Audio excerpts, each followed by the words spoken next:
The Russian invasion of Ukraine may bring back memories of the Cold War. As the U.S. and other countries enact sanctions against Russia for invading Ukraine, a viewer sent us a question about remnants of escalating tensions between the U.S. and the USSR. We dig into that and more in our latest installment of Ask Geoffrey. Geoffrey, welcome back to the studio. We're glad you're here. Great to be here. So let's get to that question. It's from John Reese of Chicago, who asks, were intercontinental ballistic missiles ever housed or siloed at Montrose Harbor? If so, are any of the silo structures still there? Well, our questioner is on the right track. There were no ICBMs or intercontinental ballistic missiles at Montrose Harbor, but there was a Nike missile base there, right there at Montrose Harbor. Nike missiles were defensive weapons. They were the country's first surface-to-air guided missile system, whereas ICBMs were offensive weapons. They were actually what led to Nike missiles becoming obsolete. The U.S. developed the Nike missiles during the Cold War to defend against a new generation of Soviet bombers that were armed with nuclear weapons capable of reaching almost any target in the entire United States. Wow. So how many of these sites were there around the country?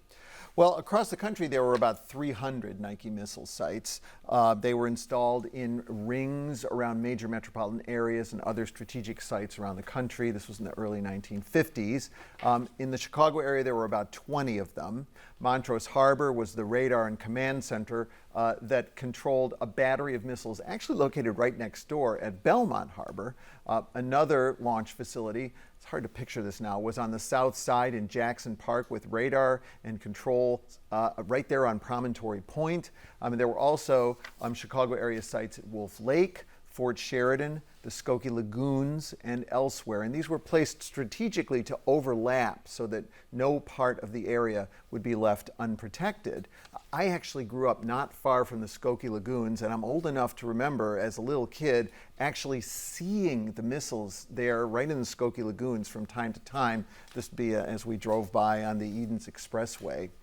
Initially, the United States used Nike Ajax missiles, but the Ajax could only travel about 25 miles, and military leaders felt that was just not far enough to be an effective air defense. The Nike Hercules was Ajax's successor, which could travel up to 90 miles. And the first Nike Hercules in Chicago was at that Belmont Harbor site. The missiles, along with the fuel and waste products, were stored in these sort of large underground kind of basements, big vaults, sometimes many stories deep. And then a large elevator would bring the missiles up to the surface, and the crew members would push the missiles into position. Now, no missiles were actually ever launched in Chicago, but the missile crews would practice bringing them up from underground and pointing them up at the sky, and that's what, as a little kid, we could see from the Edens Expressway right there in the Skokie Lagoons. Wow. So you also mentioned the intercontinental ballistic missiles led to the end of Nike. How so? Yes. So Nike was meant to defend against manned aircraft. But by the late 1950s, the Soviet Union shifted its strategy basically because these aircraft were vulnerable to attacks from the Nike missiles. The solution was intercontinental ballistic missiles, or ICBMs. That was at the origin of this question. And those could actually be launched from Soviet soil. So this change eventually made Nike's air defense role obsolete, and U.S. defense dollars were shifted to developing America's own intercontinental ballistic missiles, as well as missile defense systems, and of course also at that time the growing war in Vietnam.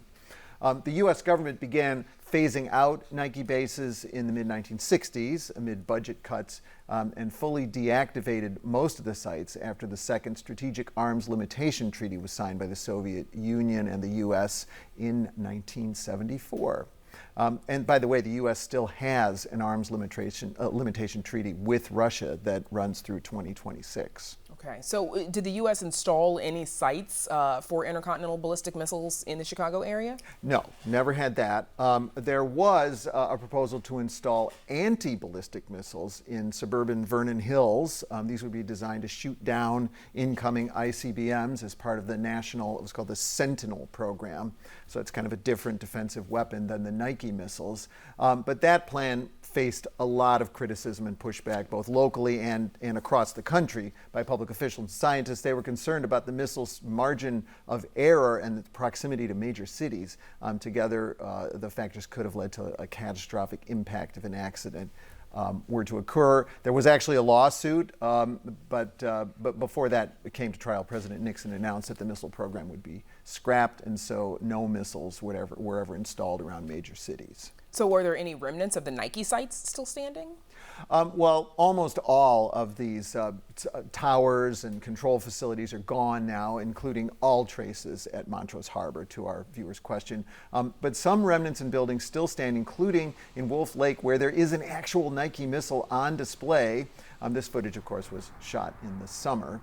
Promontory Point's old site is now part of the Lakefront Trail, and Belmont Harbor, same thing. Became kind of a large grassy area. But it should be said that in 1971, before the U.S. government gave up ownership of that site, a few dozen indigenous people occupied it, demanding the government turn the area into public housing and a school for their community. Eventually, they were forcibly removed from Belmont Harbor, and they went on to occupy other former military grounds.